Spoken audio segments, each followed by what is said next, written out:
Happy Tuesday. It's Carmen here. And this is something that came to me while I was thinking about the process that health coaches are going through to get into their business. I was thinking about this last night, and it's an all too common theme. And I don't know many coaches that haven't experienced this in some form or fashion. So I'm going to talk a little bit about it today, about what the health coach journey looks like and what I have seen and experienced myself, and actually give you just a couple of maybe some tips or hopefully some relief from going down this road. So if you're hopping on, say hello. Tell me if this is you, if you can relate to this at all. Put in the comments anything you want to say or ask about health coaching. I'm here to answer your questions. So this is what I see and what I've seen and what I've been through. So let me just kind of make a story for you. Person gets sick, right? Person goes through a very lengthy and a difficult health journey of trying to figure out what's wrong with them, doesn't get help from conventional medical care. Family and friends wonder what's wrong with that person. Person might even be told that they're crazy. Hi, good morning from Las Vegas. Hi, Andy. Hi, Elmarie. Person might be told that they're nuts, that there's nothing wrong with them. Thousands of dollars spent on doctors' visits and other, alternative modalities trying to get relief from either pain, fatigue, depression, sadness, leaky gut problems, skin disorders, whatever. Person then finds out that taking control of their health is the only way they're going to get well, and starts to make changes. Now we're talking about the inevitable health coach here, you guys. Person then starts to feel better, regains their energy, loses weight, gets their skin problem under control, starts to feel better, has a better outlook. Everyone starts to notice that this person is coming out of some dark place, right? And they say, oh my gosh, how did you end up, how did you lose 60 pounds? Last time I saw you, you were barely able to function. Last time I saw you at Thanksgiving, you looked so tired. How did you get to this vibrant, healthy place? Person then says, I went to all these doctors and I figured out for my own, and I've got a method of getting well and reaching optimal health. Then everybody wants to know from that person, how did you do that? Tell me more, right? Then the brain pickers come in, and then that person who is regaining their health and has been through hell, probably without very much support from those said family or friends, starts getting asked for help with their health, which is exciting, makes us feel good, right? Yes, oh yeah, I'm sure you have been there, Andy. Yeah, I went through it too. And they all want to know, well, is it just a matter of what you ate? What supplement did you take? Were you on a multi-level marketing program? What powders did you drink? Or are you vegetarian? Did you stop eating meat? All of these questions start coming in. And you figure out, as this person that's been on this journey, that you've got something to say. And you've got a way to help people. And oh my gosh, that journey of misery with your health was not for no reason, right? Just did a webinar on this last week about how to use your health journey to help other people. But here's what happens afterwards. Here's the part that no one's talking about, that I'm going to talk about, because I like to talk about the truth. And the truth is this, is that when that person gets sick, goes to all those doctors, and is failed many times by conventional and many times functional medical care, is talked to like they're crazy by their friends and family, is misunderstood and not supported, then starts to get asked for help, that person gets excited and they start to figure out that they can help other people. They start to build a business around this. They get overwhelmed, frustrated, and stressed out. And because they're either trying to help people for free, they've created a hobby and now everyone wants their help for free, or they can't figure out how to do this on their own. And the next thing you know, they're laying awake at night. They're exercising more because they've gained weight and they don't know why. They can't remember that they went through this already. Adrenal problems start to kick in. They start to feel not so great. They start to feel like they're a fraud because now they're trying to help other people, but they're getting sick again. And then they figure out, well, maybe if I'm back in this boat again, I don't belong being a health coach at all. Confidence goes down the crapper. Business doesn't get built, and everyone gets miserable all over again. Does this sound familiar? There's only a couple of you on, and I know the replay is where I get most of my people. But here's what I want to say, is that this is not necessarily the path that you have to go down. It's the path I went down and the path that a lot of my health coaches are going down. And I see a lot of the conversation around this topic of I'm a fraud, I can't even help myself, or I can't even lose the weight that I want to lose, or whatever. But it's usually started out with that journey at the very front end of misery, making your way through it, very happy. Everyone wants to know your secret. You're excited to share that secret and that passion to the detriment of your own health and business. And the next thing you know, you're going down that path again, and you've got dysbiosis, or you're getting depressed, or you're worried about money, you're stressing yourself out, your relationships start to suffer. Then you think you shouldn't do this at all, and you're back in the same boat again. So that's not good, right? That's not good. We don't always get the heart attack to wake ourselves up. And there goes my battery dying. I'm going to go plug in over here. So hold on a moment. I'm going to take you guys with me, and we're going to plug in. But here's the deal. We don't always get that so-called heart attack that wakes us up from this journey of self-destruction or sabotage that we head down. And sorry for the darkness. Hold on a moment.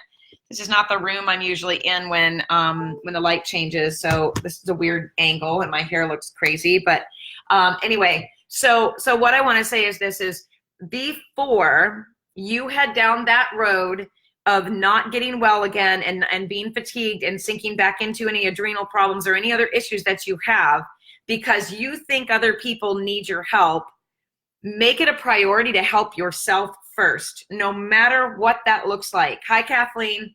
So if you just jumped on or you're just jumping on, make sure you watch from the beginning, because I'm talking about what happens to us as health coaches once we move through a journey and we get excited and everybody recognizes that we figured out some magical way, like eating whole food and maybe sleeping. We tend to forget that we need to put ourselves first in this process, because we're going to end up back in the boat of not being well again. I've seen it over and over again, and that is a problem. Because even if you're still in the middle of trying to figure out what's going on with your health problems, you're still able to help others, but you've got to put yourself on the front burner first. Okay? So a couple tips of doing that. First of all, don't have the heart attack. And what I mean by that, and what I was talking about earlier, was, sometimes it takes a heart attack to wake us up. Well, we've already been woken up once if we've been down a health journey that was a difficult road to go down, right? We've already been woken up once. We have figured it all out. We've gotten better. We've gotten on the other side. But then life came in and we started to decide, well, I'm going to help other people. And then we went down that road again.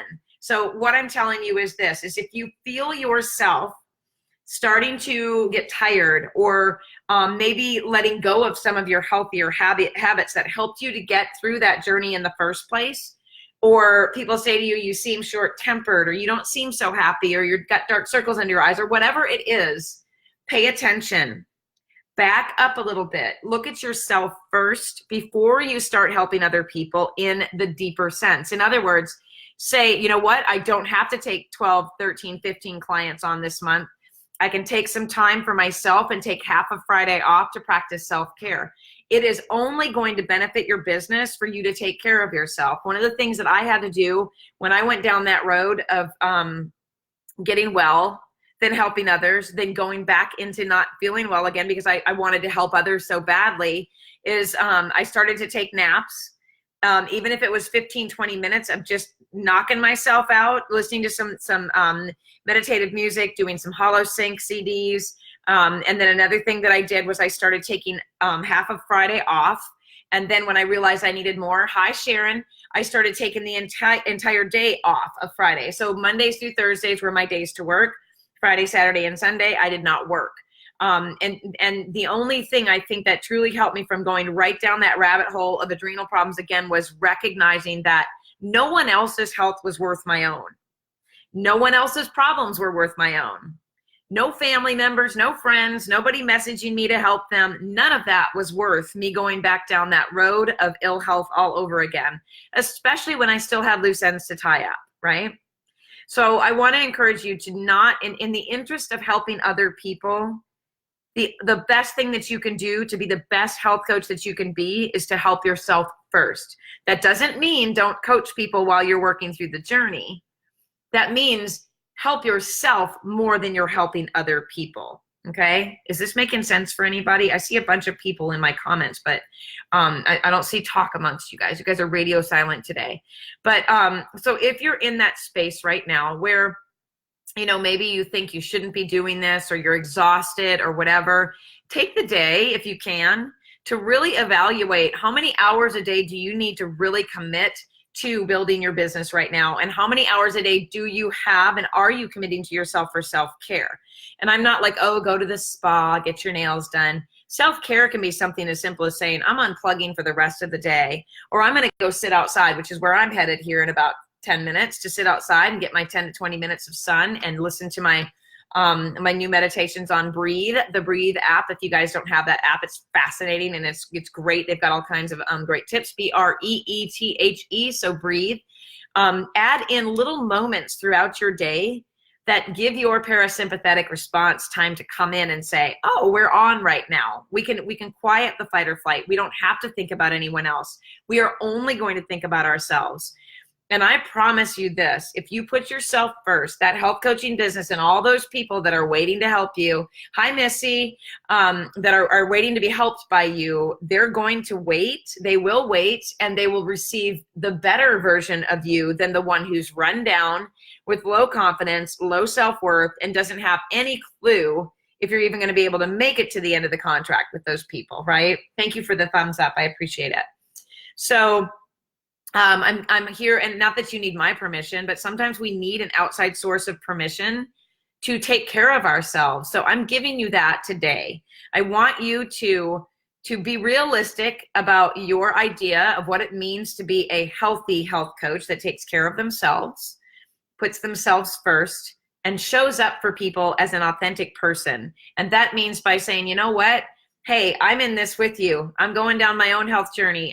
So these are the days that I work, Monday, Wednesday, and Thursday, or Monday, Tuesday, Wednesday, Thursday, or whatever. Take Friday off, test it out, dip your toe in the water. It feels really good to shut off that computer on a Friday and walk out the door and say, everything can wait for me until Monday. I am going to go have coffee or tea with my friends. I'm going to go for a walk. I'm going to lay on the floor with my dogs. Self-care doesn't have to be costly, and it doesn't have to be fancy. And you don't have to take pictures of yourself doing it and showing people. You can just unplug and just get centered and present. That in itself was the best self-care that I ever gave to myself, was how can I get present in this moment and really dial into what I need to be the best health coach that I can be for other people, which means to be good to myself first. So many times, you guys, when you're out there searching around on social media and you're trying to figure out who to follow and who's got the best advice and all that, it's not necessarily going to be the person who's wearing, who's wearing the nicest clothes and has the best hair and they're on a beach and they're on vacation. It may just be that person that shows up on your computer in this moment today, and they're not charged up and their hair's in a ponytail, and they're telling you that it's okay to take care of yourself in the most simple way possible, in the confines of your own home, in the peace of your own family, doing the things that you love to do. Okay. All right. So take care of yourselves today, you guys. Happy Tuesday. And I will be back with more tips for the rest of the week. And please go out and visit us at instituteforfunctionalhealthcoaching.com. Take one 10-minute time frame today, or even 2 minutes. Do nothing for 2minutes.com is also another great way to figure out what it feels like just to close your eyes and get centered, even if it's just for 2 minutes. And as always, post in the comments below if this was helpful for you and what you'd like to see more of. See you later. Have a great day.